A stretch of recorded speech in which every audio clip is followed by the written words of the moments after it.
Hey guys, so as you probably know by now, we got a brand new Final Fantasy VII Remake trailer today from a PlayStation Experience. And, like all other Final Fantasy VII Remake content, I'm here to talk about it. You know, the PlayStation Experience got a lot of cool stuff. We had Uncharted 4, Ratchet & Clank, Ni no Kuni 2, a few new cool looking IPs, some VR stuff. Last night I went to bed with fingers crossed that we'd see something from the FF7 Remake, and lo and behold, we actually got a really meaty trailer. So I'm basically just going to go through and give my impressions about, different things that stood out to me in the trailer. So of course we start off with Biggs and Jessie talking to each other. And this was great to see. I love seeing the trio of Biggs, Wedge and Jessie again, particularly Jessie. But I really like both Jessie and Biggs' voices. I think they were both very well cast, and they sound pretty much like I've always imagined them sounding. So that's always good to be able to say. But then we have Wedge. What happened to Wedge? He sounds like he's... I don't know how to describe it, really. He's slow or a stupid character? He just sounded really odd. I'm not sure what they're doing with him there, because he certainly never came off that way in the original game. Actually, I'm almost positive that the scene with Wedge and Cloud wasn't even in the original game. So, all makes it a bit more strange. It's just kind of... You're doing this for the planet, right? Like us? Yeah, Cloud? That's certainly hyperbole, but I don't know what they did to him, which is a shame, but I guess 2 out of 3 ain't bad. And actually, while we're at the beginning of the trailer, I should probably mention that we have a story change right off the bat. So we hear Jessie and Biggs talking about Cloud at the start of the trailer between themselves. But in the original game, they actually have this conversation in front of Cloud while Jessie's hacking a door. And Cloud is actually kind of involved in the conversation. Involved for Cloud at that point in the game doesn't mean much, but it seems to still take place in the same location, but now Cloud is actually standing away from them. And we see this in another part of the trailer later on. But the weird part of this rejigged scene is that it sounds like Jessie doesn't trust Cloud. While in the original, at least the English translation, she doesn't actually make a big deal out of him being an ex-soldier. She's just kind of like, oh, you're an ex-soldier. Cool. Barrett's really the only one that doesn't trust Cloud during this whole opening sequence. And speaking of Barrett, he's had a lot of changes. I know they added the skull tattoo on his arm in Advent Children, but I'm still not a fan of that. I definitely like the heart symbol more from the original Nomura artwork, and I'm not really sure why I didn't go with it. The sunglasses are also a pretty weird choice. I mean, we're literally in the most dimly lit city in the world. It keeps making me think of Wesley Snipes in Blade. But, the other thing I noticed about Barrett in this trailer is he doesn't seem quite as goofy, for lack of a better word, as he is at the start of the original game. That's not to say he isn't intimidating in the original either. I certainly found him that way when I first played the game and he didn't trust me. But there's kind of a comical nature to his reactions whenever Cloud opens his mouth in the PS1 game. Maybe that just wasn't in the trailer, but I didn't really get much of a sense of range from his voice actor. He just seems much more one-tone and gravelly than I imagined. And the other thing about Barrett, of course, is that he's now a lot more normal-looking, I guess you'd say. Even his Advent Children design was much bulkier and closer to his original form, but in the remake he's just kind of tall and muscular. I don't really mind this new approach, but it's just very different. And that goes for all the characters, to be honest, especially if you compare them to their original Nomura artwork. I wonder if a slightly stylized approach would have actually looked better overall for the characters, especially given, as I say, the original artwork and the anime inspirations that Nomura brought to that work. But, I still think the game absolutely looks amazing visually, like all the environments, all the models, all the texture work, it's really incredible. And of course the other character we see is Cloud. And he's pretty much what I expect out of modern Cloud. I really like Steve Burton's delivery on the first line about not caring about politics, but the not interested line didn't come off quite right. Although I think that's got to do with the timings and animation of that particular cutscene. It just didn't quite gel for me. With that said, I do really like a lot of the cutscene choreography we've seen, particularly the scene where Cloud is eyeing off all the soldiers that surround him while holding the sword out in front of him.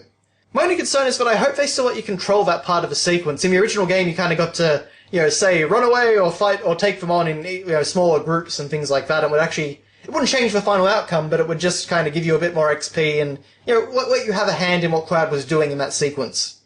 The only thing that really stood out to me as ridiculous in the trailer was when all the soldiers are shooting at Cloud, and it's just a shower of bullets, and yet not a single bullet hits. I kind of feel like they went overboard on the number of shots to the point where it just looks a bit too impossible. In the original game, the soldiers only try to grab him, they're trying to capture him really. But in the remake, they're out for his life. It's a weird change in my opinion given the story context, but it's a relatively minor gripe. Oh, and just a small thing, but the Buster Sword looks amazingly detailed. All the wear and tear, all the little kind of engravings on it. That is some great texture work. Okay, so now let's move on to the gameplay. And let's just get a big concern out of the way. The level design. The first bit of actual gameplay we see in the trailer is a Final Fantasy XIII style hallway. Oh boy. Now, as the whole group are there, which is very cool by the way, I assume this is after the bomb went off and when the group were escaping back to the city. In the original game, this wasn't actually a playable sequence, just a kind of collapsed tunnel area with a cutscene. So it's cool that they're expanding things a bit. I don't expect the hallway design to be a trend at all, I just found it really funny that that's the first gameplay we ever saw of the Final Fantasy VII Remake. Walking down a small hallway. But we then end up in a city environment, and it actually looks surprisingly open. Getting to explore Midgar from this perspective has me really excited. But I've got to say, while it is very close, this area doesn't look quite Midgar-y enough to me. I think this mainly has to do with there not being a green tint like there was in the original game, although I also think that everything looks a tiny bit less gritty. A few Loveless posters would probably help too. I also noticed that Cloud runs by a ton of people, so I'm curious whether or not you can talk to them. I'm actually a bit concerned that a lot of classic NPC dialogue will be left out of the remake, so hopefully, fingers crossed, there will be all the original NPCs from the game. I don't want to lose any of that. Then, of course, we get to the battle system. This was absolutely not what I was expecting. At first I actually thought, oh no, Nomura's turned it into Kingdom Hearts! But on closer inspection, I don't think that's the case at all. In fact, I believe that the battle system is at least partially turn-based. The reason for this? Well, there's an ATB gauge in the bottom right-hand corner, along with HP, MP, and a separate limit gauge. And the command menu is very similar to classic Final Fantasy. And having a command for something like defend wouldn't work very well in a Kingdom Hearts style of game. In those games when you have a defend command, it's usually mapped to a separate button, like the square button. Now, of course, it all looks very flashy, and I'm sure in Square Enix tradition a lot of the UI stuff is fake, but the existence of a command menu is fantastic, because it means that Final Fantasy VII's massive number of commands can all be incorporated. Another great thing is that it seems to avoid one of Final Fantasy XIII's big mistakes. We see the player controlling both Cloud and Barret in combat, which implies that you can switch between them at any time. Not even Final Fantasy XV allows you to do this, so I'm really happy to see this feature. Theoretically, anyway. We also see some limit breaks. Braver, Big Shot, and I think maybe Crosscut, but I'm not quite sure. Strangely, we never see the limit gauge actually build up at all, but as I say, the UI is probably fake. One interesting thing is that we can see Cloud attacking soldiers in the background while the player controls Barret shooting another. This could mean one of two things. Either Cloud is controlled by the AI, our Final Fantasy XIII, which I'm not super keen on, but may work. Or they've tried to create a faster-paced version of the original battle system, and after giving commands to Cloud, the player immediately switched to Barret, and issued the attack command to him, allowing both characters to appear to be attacking simultaneously. The other big thing to note, of course, is that the battles don't take place in a separate screen anymore. They exist on the same map that you walk around on. Or at least it certainly appears to be that way. Not an unexpected change, but very nice to see anyway. Oh, and one other small thing I noticed was that Cloud seems to be able to pull off combos with the attack command. I'm not exactly sure how that works, and that's got me wondering if the battle system is a bit more action RPG than the other evidence led me to believe. It's kind of really hard to decipher what the battle system is right now, but I'm certainly seeing some good elements. Aside from all that, I love seeing the Scorpion mech at the end of the trailer. That just looks absolutely perfect, it's exactly what I remember it being like, even though the original PS1 model looks nothing like it. And the bombing mission music that played through the trailer was also very nice too. Although I will say it didn't blow me away.